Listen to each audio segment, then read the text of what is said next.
여러분, 자리가 참 중요하지요. 예배를 드리거나 학교에서 공부를 하거나 어디 가서 무슨 강의를 들을 때 여러분, 제일 좋은 자리가 어디입니까? 여러분, 앞자리예요. 왜 앞자리가 좋은 자리입니까? 앞에 앉으면 인도자의 눈을 마주보고 여러분, 그 영향력 아래에 자신을 두고 있기 때문에 딴짓을 할 수 있어요, 없어요? 없습니다. 인도자를 바라보고 있기에 딴 마음 먹을 시간이 없습니다.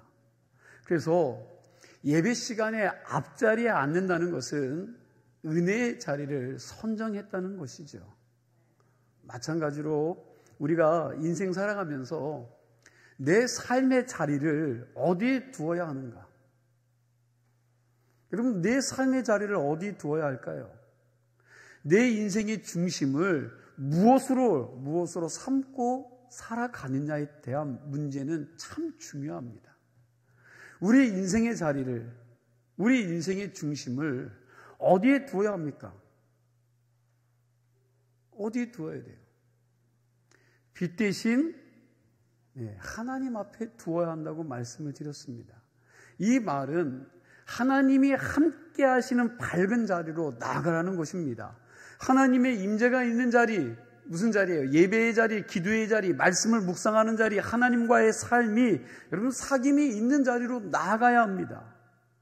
그렇게 밝은 곳으로 나아가면 우리의 모든 부분이 살아날 수 있는 줄로 믿으시기 바랍니다. 그리고 하나님과 친밀한 사귐이 있다라는 거죠. 사도 요한은 우리에게 빛 가운데 나오라고 그랬습니다. 여러분, 지난주에 빛 가운데 사는 삶이 어떤 삶이라고 그랬습니까? 한번 좀 더듬어 보세요. 지난주에 함께 나누었던 말씀을 이어서 말씀을 하는데, 지난주에 여러분 빛 가운데 사는 삶이 어떤 삶이라고 그랬어요? 빛 가운데 사는 삶은 아무 죄를 안 짓고 거룩하고 진실하게 사는 것이 아니라 여러분, 빛이신 하나님 앞에 내가 어떠한 죄라도 숨길 수 없다는 사실을 알고 부끄러움을 무릅쓰고 그분의 빛 앞으로 나아가는 것이라고 말씀을 드렸습니다.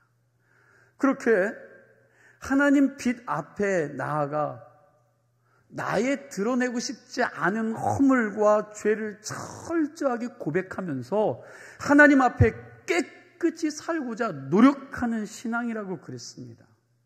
쉽게 이야기하면 빛 가운데 사는 사람은 하나님 빛 앞에 나아가 자기의 죄를 계속해서 자백하면서 하나님 자녀답게 깨끗하게 거룩하게 살고자 하는 성도지요. 이게 우리가 이미 나누었던 대로 빛 가운데 사는 삶이라고 말씀을 드렸습니다. 오늘 함께 나눌 말씀은 죄의 문제입니다. 죄의 문제를 자백하라는 말씀이에요.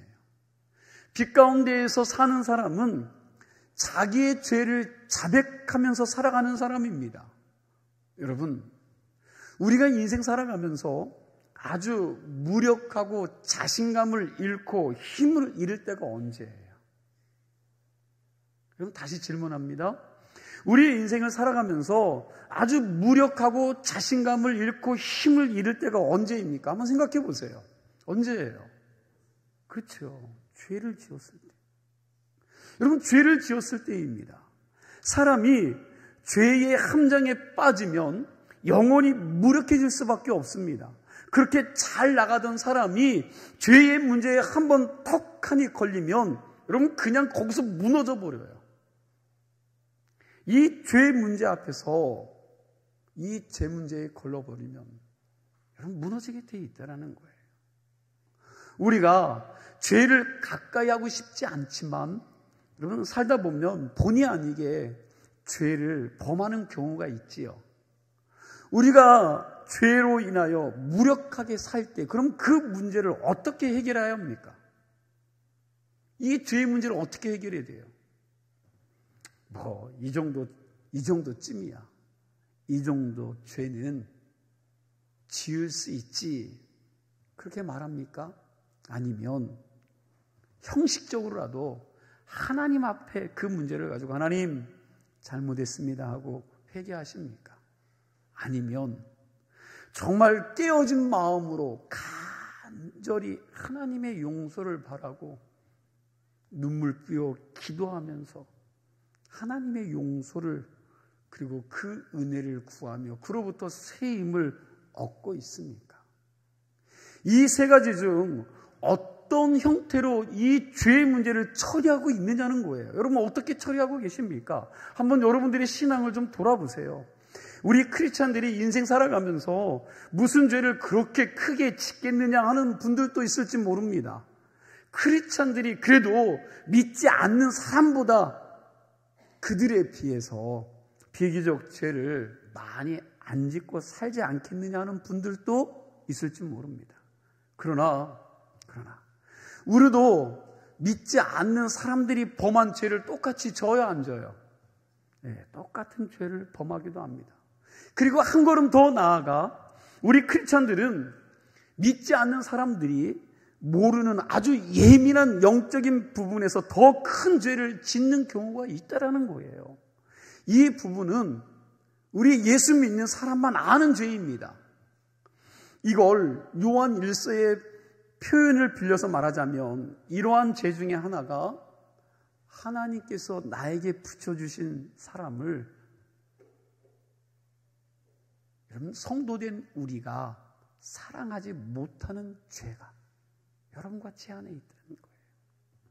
예수 믿지 않는 사람은 사랑하지 못하는 것을 죄로 생각하지 않습니다. 그러나 예수님은 당신의 제자들에게 어떻게 말씀하셨습니까? 그 형제를 미워하는 자마다 뭐 하는 자라고요? 그렇죠. 살인하는 자다. 그 형제를 미워하는 자마다 사랑하는 자니 그러셨습니다. 또 마음의 음욕을 품으면 이미 뭐 했다고요? 그렇죠. 간음했다라고 말씀하셨습니다. 그리고 너희가 하나님과 재물 중 하나님보다 재물을 더 사랑하면 그건 뭐라고요? 우상숭배라고 말씀하셨습니다. 불신자들이 마음으로 누구를 미워한다고 해서 그걸 살인이라고 생각합니까? 마음으로 음욕을 품었다고 해서 그들이 그걸 간음죄로 생각합니까? 그렇게 생각하지 않습니다. 그래서 예수를 모르는 불신자들은 마음으로 누구를 미워하고 음욕을 품는 것에 대해서 뉘우치고 회개하지 않습니다. 그러나 예수님은 이런 것에 대해서 얼마나 예수 믿는 자들에게 엄격하신지 모릅니다. 예수님이 말씀하시는 것을 보면 다른 사람을 칼로 찌르는 것만이 살인이 아니라 마음으로 누구를 미워해도 그것은 살인이라고 말씀하셨고 마음으로 음욕을 품는 것 또한 간음이라고 말씀했고 그리고 절간에 가서 부처나 제사상이나 또는 고사 지내는 곳에 가서 절하지 않더라도 마음으로 하나님보다 더 사랑하는 것들이 있다면 그것이 재물이라 할지라도 여러분 그것을 더 사랑하면 그것 자체가 뭐라고요? 우상숭배라고 죄라고 말씀하고 있습니다. 이런 부분은 예수 안 믿는 사람들은 전혀 알 수 없는 죄들입니다. 그러나 우리 그리스도인들은 죄가 된다는 것을 분명히 알고 있으면서도 이런 부분을 여러분 이번 부분의 죄를 얼마나 많이 범하고 있는지 모릅니다. 그러므로 우리가 무슨 죄를 그렇게 많이 범하고 살겠느냐 그렇게 말해서는 안 돼요. 우리가 오히려 더 많은 영역에서 죄를 범할 수 있고 그리고 이미 죄를 범하면서 살아가고 있는 사람이라는 것을 여러분과 저는 인지하셔야 됩니다. 이걸 인정하면서 우리가 집중해야 될 것은 이런 죄 문제를 어떻게 해결할 수 있느냐는 거예요. 여러분 어떻게 해결할 수 있습니까? 여러분들이 잘 알고 있는 루터 같은 경우에는 자기도 모르게 자꾸 눈에 보이지 않는 그런 죄를 범하기에 그는 고해 성사도 했고요. 그걸로도 해결이 안 되니까 베드로 성당 계단을 무릎 꿇고 무릎으로 기어 오르면서 그 무릎에서 피가 흐르면서까지 이 죄 사함을 받으려고 했습니다. 요한 일서를 받은 소아시아 교인들도 자기도 모르게 자꾸 죄를 범하다가 그 문제를 도저히 해결할 수 없으니까 이런 말까지 했습니다. 잘 들어보세요. 내가 죄를 범하는 것은 내 몸이 죄를 범하는 것이기에 나하고는 관계가 없다. 내 몸이 죄를 범하는 것이기에 이건 내 영혼하고는 아무런 관계가 없다. 그러니 하나님과 나의 관계는 전혀 뭐가 없어요. 그러면 이상이 없다. 이게 맞는 말이에요? 틀린 말이에요? 예, 이건요, 궤변이죠, 궤변. 궤변을 늘어놓는 겁니다. 그런 궤변을 말하는 자들이 있었기에 사도 요한은 오늘 본문 함께 읽은 8절과 10절에서 이렇게 말씀하고 있죠. 우리 8절과 10절 함께 있습니다. 만일 우리가 죄가 없다고 말하면 스스로 속이고 또 진리가 우리 속에 있지 아니할 것이요. 만일 우리가 범죄하지 아니하였다면 하나님을 거짓말하는 이로 만드는 것이니 또한 그의 말씀이 우리 속에 있지 아니하니라. 아멘. 너희가 죄를 지으면서도 죄가 없다고 몸이 그랬다고 이상한 궤변을 늘어놓고 있는데 그건 자기를 스스로 속이고 있는 거라는 겁니다. 그리고 10절에서 만일 우리가 범죄하지 아니하였다면 그랬는데 이 말은 죄를 짓고도 범죄하지 않았다고 핑계대는 것이죠. 다시 말하면 자기를 합리화하는 거죠. 합리화하는 거죠. 그리고 죄를 지은 것이 있다 해도 내 책임이 아니라고 핑계대고 변명하는 겁니다. 여러분과 제가 잘하는 거지요. 변명하고 핑계를 대요. 누구 때문에? 친구 때문에 그렇습니다. 부모님 때문에, 남편 때문에, 아내 때문에, 직장 상사 때문에, 밑에 있는 사람이 잘 따라와 주지 못해서 그렇습니다. 여러분, 비정한 사회 시스템이라고 말하기도 하죠. 이렇게 남 탓하면서 자기를 합리화시키면서 자기 죄를 인정하지 않는 겁니다. 그렇게 합리화하고 자기가 그 짓 안 했다고 하면서 말 바꾸고 잡아떼는데 그런 이중인격자들에게 10절에서 뭐라고 합니까? 하나님을 거짓말하는 이로 만드는 자라고 그랬어요. 이렇게 변명하고 잡아떼는 자들에게 하시는 말씀이 하나님을 거짓말하는 이로 만드는 자라고 성경은 말씀하고 있습니다. 죄를 지었다고 나무라고 혼내는 하나님을 거짓말장이로 만든 것입니다. 여기서 우리가 생각할 게 뭡니까? 우리가 예수 믿는다고 해서 죄를 안 짓고 거룩한 생활만 하면서 살아가는 사람이 아니라는 것을 알아야 한다는 거죠. 그건 그럼 목사도 마찬가지입니다. 사실 제가 목회하면서 힘들었던 게 뭐냐 하면 사랑해야 될 사람을 사랑하지 못하는 게 너무 힘들더라고요. 여러분, 사랑하는 건 둘째치고요, 그 사람 보는 자체가 스트레스입니다. 목사가 이래서는 안 되는데 하면서도 여전히 그 문제가 풀리지 않는 거지요. 거기다가 주변 친구 목사들과 나를 비교하면서 죄를 짓는 겁니다. 그리고 마음속에 욕심과 탐심이 자주 생기는데 이것도 하나님 앞에 분명히 죄를 범하는 거잖아요. 그런데 자기는 그런 죄를 전혀 범하지 않은 것처럼 거룩한 척한다면 여러분, 하나님이 정말 봐주기 힘들지 않으시겠습니까? 우리가 늘 성령이 충만한 상태에서 신앙생활을 하는 것이 아니기 때문에 때로는 교만할 때도 있고요, 기가 꺾일 때도 있고, 누군가를 미워하고 지나친 욕심을 부리면서 죄를 범할 때가 있기도 합니다. 그러면 성령 충만하다가도 이런 일들이 닥치면 어때요? 내 영혼이 답답한 거죠. 앞에 안개가 낀 것처럼 여러분, 끝이 보이지 않는 길을 가기도 합니다. 이런 것을 생각하면서 오늘 본문을 대하면 참으로 위로가 될 줄로 믿습니다. 오늘 본문을 보니까 죄를 범하고도 죄짓지 않았다고 딱 잡아떼고 자기의 합리화하는 그 당시 교인들에게 하나님이 뭐라고 말씀하십니까?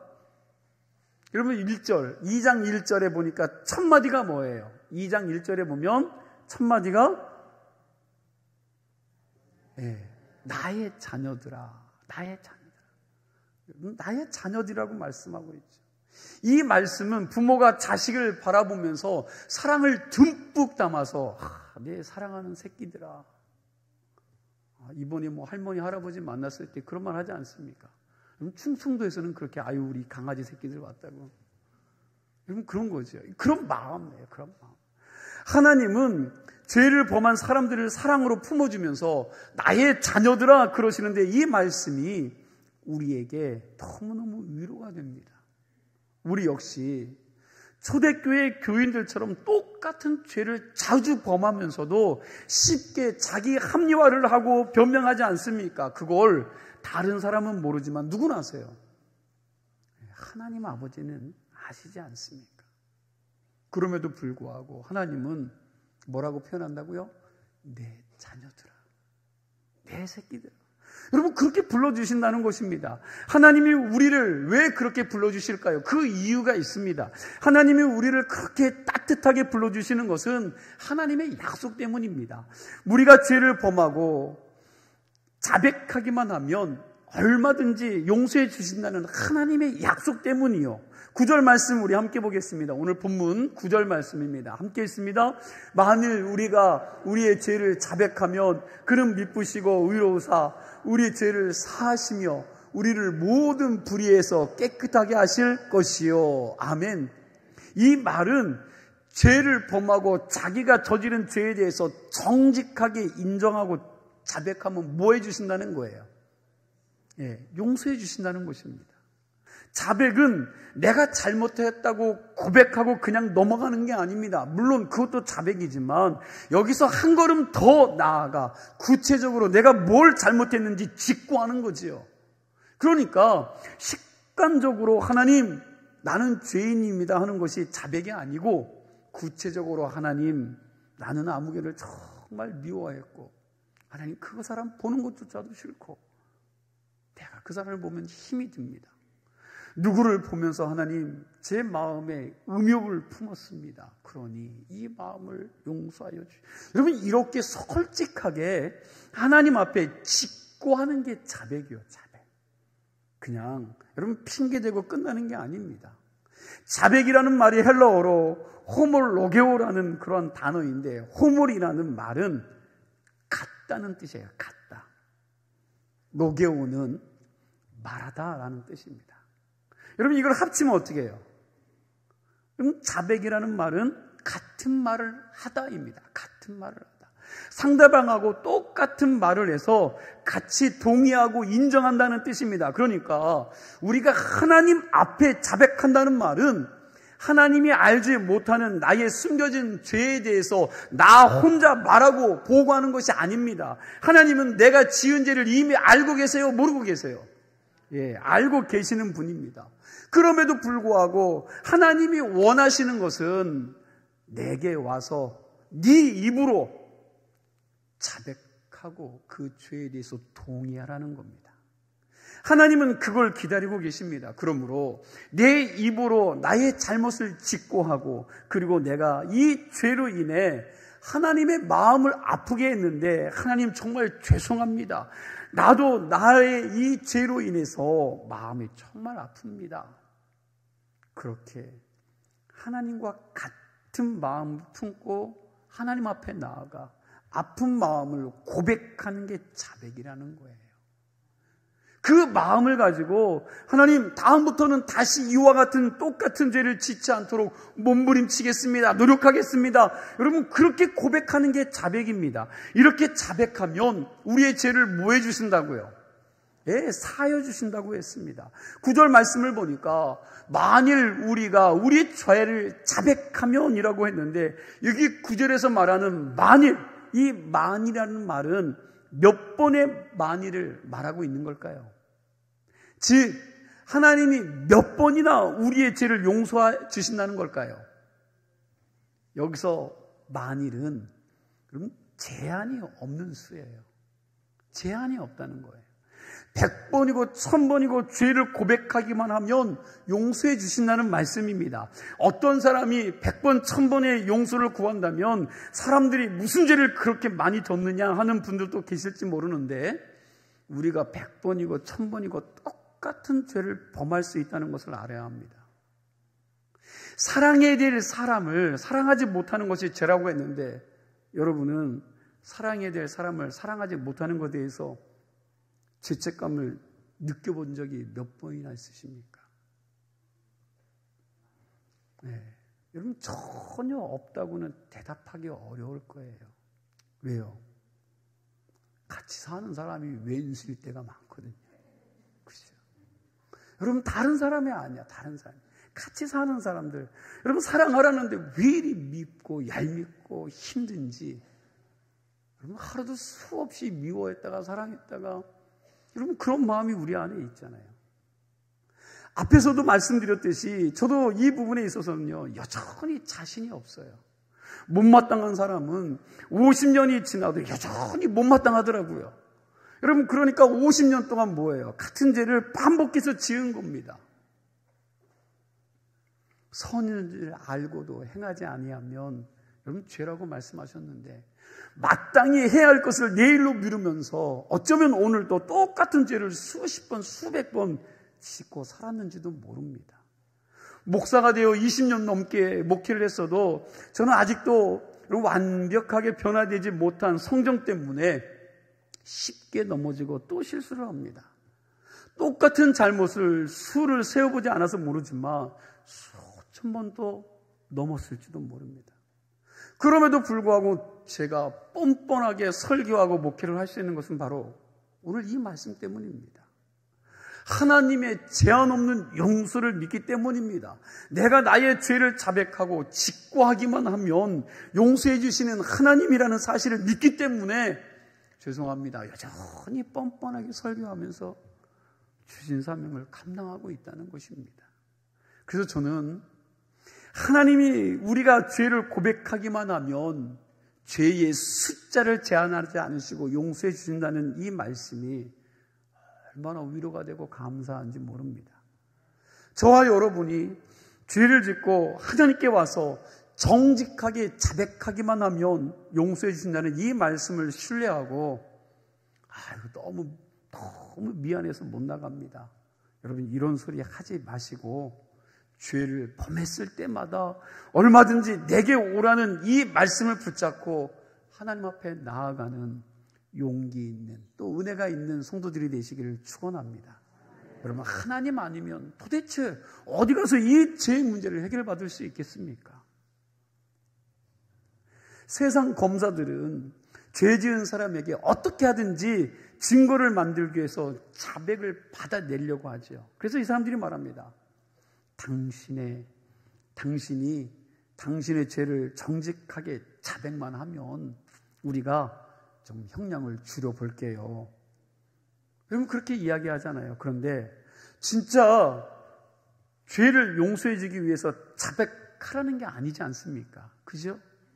결국에는 자백을 하게 되면 법에 따라 처벌을 받도록 판결할 근거로 사용하기 위해서 자백하라는 거죠. 부모도 자식을 많이 용서한다고 하지만 여러분, 어느 선이 있어요. 참는 데 선이 있습니다. 이 선이 딱 넘어가는 순간 어때요? 터져버리죠. 자식이 똑같은 잘못을 몇 번이고 반복합니다. 그리고 몇 번이고 용서를 해요. 그런데 그럼에도 불구하고 이 자식이 똑같은 잘못을 계속해서 반복해서 하면 뭐라고 이야기합니까? 야, 이 녀석아, 언제 철들래? 야, 어떻게 허구한 날 똑같은 일을 똑같이 그렇게 실수를 하냐? 사람이 염치가 있어야지. 여러분, 이렇게 이야기하다가도 그게 안 되면 너 진짜 어떻게 해요? 그런 말 하죠. 죽을래.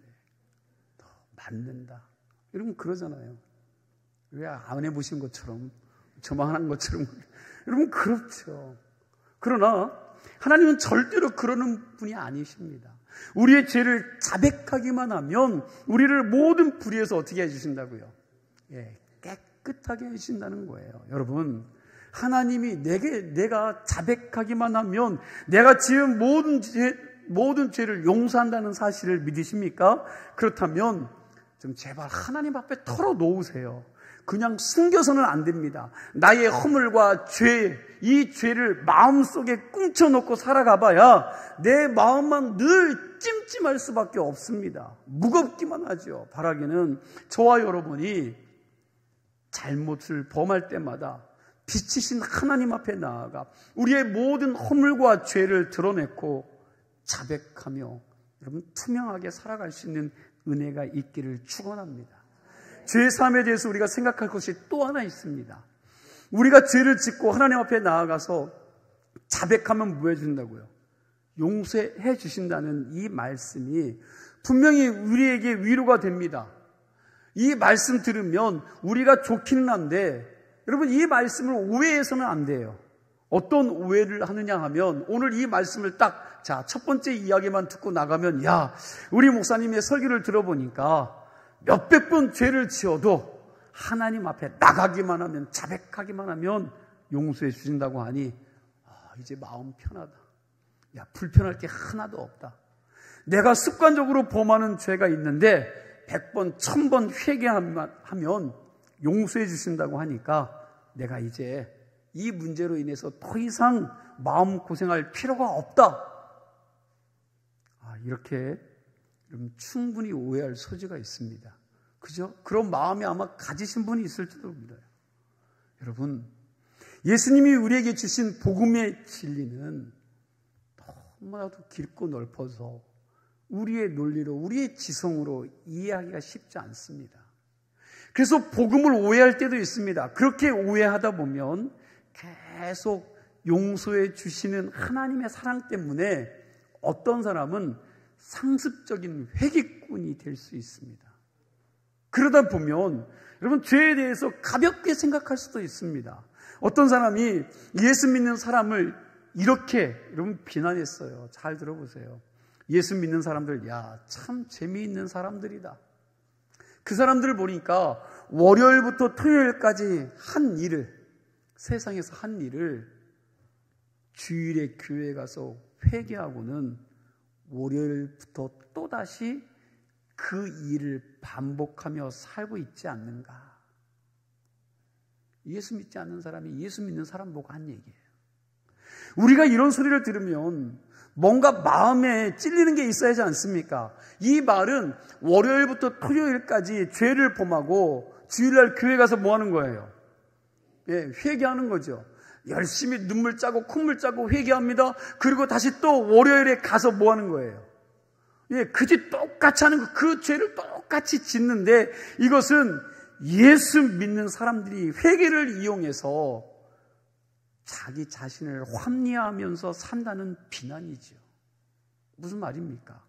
우리의 잘못된 논리, 잘못된 생각으로 용서해 주시는 하나님의 사랑에 대해서 오해할 수 있다는 것입니다. 사실 우리가 진정한 하나님의 용서를 받으면 받을수록 여러분 기억하셔야 돼요. 우리가 그 하나님의 사랑을 받고 용서를 받으면 받을수록 우리가 죄를 덜 짓게 됩니다. 여러분 깨달아지면 그 자리에, 그 죄의 자리에 가지 않으려고 몸부림치는 게 예수쟁이들이에요. 용서를 받으면 받을수록 하나님의 온전한 사람으로 변해가는 것이 그죠? 그렇게 변해가고 성화되어가는 게 우리의 모습이지 용서해 주었으니까 괜찮다고 하면서 죄를 막 범하는 그런 사람은 되지 말아야 되지 않겠습니까? 여기에 대해서 사도 바울이 뭐라고 하느냐? 로마서 6장 1절에서 2절과 11절에서 15절 말씀인데 우리 함께 1절에서 2절 말씀을 먼저 함께 읽습니다. 그런즉 우리가 무슨 말을 하리요? 은혜를 더하게 하려고 죄에 거하겠느냐? 그럴 수 없느니라. 죄에 대하여 죽은 우리가 어찌 그 가운데 더 살리요? 여러분 죄에 대해서 어떻게 해요? 여러분 죽었기 때문에 더 이상 그 죄의 자리에 그 가운데 살 수 없다는 거예요. 또 사도 바울이 고백합니다. 11절에서 15절 말씀 함께 읽습니다. 이와 같이 너희도 너희 자신을 죄에 대하여는 죽은 자요 그리스도 예수 안에서 하나님께 대하여는 살아있는 자로 여길지어다. 그러므로 너희는 죄가 너희 죽을 몸을 지배하지 못하게 하여 몸의 사욕에 순종하지 말고 또한 너희 지체를 불의의 무기로 죄에게 내주지 말고 오직 너의 자신을 죽은 자 가운데서 다시 살아난 자와 같이 하나님께 드리며 너희 지체를 의의 무기로 하나님께 드리라. 죄가 너희를 주장하지 못하리니 이는 너희가 법 아래에 있지 아니하고 은혜 아래에 있음이라. 그런즉 어찌하리요? 우리가 법 아래에 있지 아니하고 은혜 아래에 있으니 죄를 지으리요? 그럴 수? 아멘. 그럴 수 있어요, 없어요? 없다는 거예요. 바울은 하나님의 용서를 받은 후 그 은혜를 볼모 삼아서 죄를 지어서는 안 된다고 경고하고 있습니다. 어떤 사람은 가까이 있는 사람을, 여러분, 선한 성품, 가까이, 내 주변에 가까이에 선한 성품을 가지고 있는 사람을 악용해서 언제든지 자신을 용서할 줄로 알고 착각하고 죄를 뉘우치고 돌이키기는커녕 그냥 방종의 기회로 삼는 사악한 사람들이 있어요. 인품이 훌륭한 사람의 용서를 이용하여 나의 무슨 짓을 저질러도 저 사람은 용서할 수밖에 없다든지, 긍휼이 풍성한 하나님의 사랑을 오해하여 죄를 더 쉽게 저지른다면 하나님의 진노와 심판이 속히 임하게 될 것이라고 성경은 경고하고 있습니다. 은혜 안에 있는 우리는 더욱 주의하여 우리 몸을 죄에 내어주지 말고 오히려 어디에요? 하나님의 의의 무기로 들여서 선하게 쓰임받는 자들이 되기를 소망하라고 말씀하고 있습니다. 여러분, 의의 병기로 쓰임받는 자들이 되기를 축원합니다. 여러분, 죄에게 여러분들을 내어주지 말고 하나님께서 여러분과 저를 오히려 하나님의 의의 무기로 사용할 수 있는 거룩한 자들이 되기를 축원합니다. 나단 선지자의 책망을 듣고 하나님 앞에 간절히 회개해서 용서받았던 다윗이, 여러분, 그 용서를 받고 하나님 앞에 어떤 기도를 합니까? 시편 51편 10절 말씀 보겠습니다. 우리 함께 읽습니다. 하나님이여, 내 속에 정한 마음을 창조하시고 내 안에 정직한 영을 새롭게. 아멘. 나단 선지자에게 당신이 죽일 놈입니다, 당신이 죽어야 됩니다라고 이야기를 듣고 난 후에 다윗이 하나님 앞에 고백하는 거예요. 이 말은, 하나님, 내 안에 더러운 죄악을 깨끗이 씻어주시옵소서. 그러나 내 안에 언제든지 또 죄를 지을 수 있는 가능성이 남아있지 않습니까? 그러니 아예 다시는 죄를 쳐다보지도 않도록, 죄 곁에 얼씬거리지 못하도록 하나님 깨끗한 마음을 재창조하여 주시고 정직한 영으로 새롭게 만들어 주시기를 원합니다라고 기도하고 있는 거예요. 다시 똑같은 죄를 범하지 않도록, 그 죄의 구덩이에 빠지지 않도록 하나님 나를 좀 구원해 달라고. 내가 하나님의 용서함을 받은 것만 가지고는 안 되는 거 아닙니까? 그러니 아예 그냥 죄를 지을 수 없는 새 마음으로 나를 변화시켜 달라고 강구하고 있는 것입니다. 여러분, 진정으로 회개해서 용서받은 자에게는 반드시 깨끗게 하시는 성령의 역사가 따라옵니다. 그래서 오늘 본문 9절에 중반절부터 보니까 우리를 모든 불의에서 깨끗하게 하실 것이요. 여러분, 우리가 자백해서 죄 용서함을 받았는데 그런 우리를 어떻게 해요?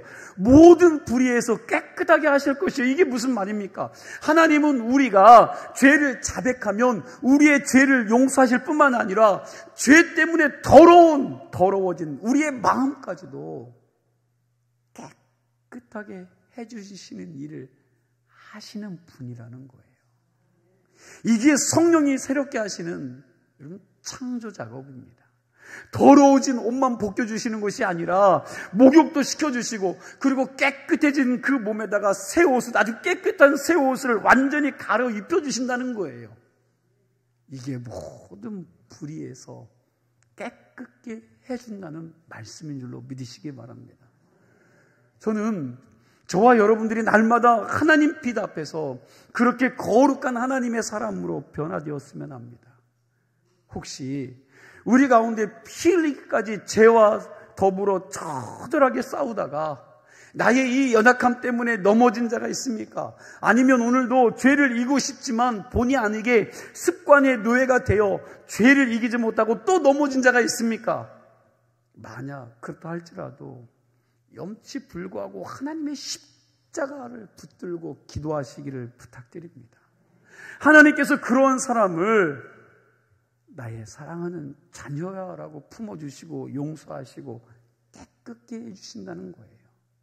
그런 하나님의 은혜가 이곳에 있기에 오늘도 우리가 거룩하신 하나님 앞에 나와 예배드리고 있는 줄로 믿습니다.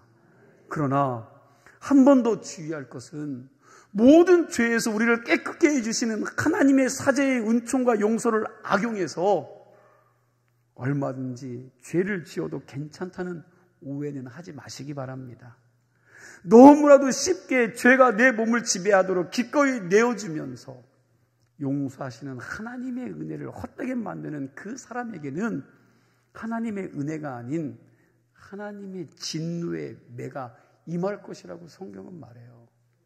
고린도전서 4장 21절 말씀입니다. 뭐라고 말씀하는지 함께 읽어볼까요?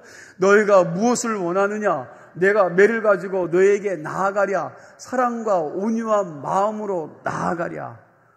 여러분, 주님께서 어떤 마음으로 나오시기를 원합니까? 여러분, 매를 가지고 여러분에게 나오기를 원하십니까? 아니죠. 예, 사랑과 온유한 마음으로 나오기를 원하죠. 바라기는 우리는 죄와 더불어 피 흘리기까지 쉬지 말고 싸워야 합니다.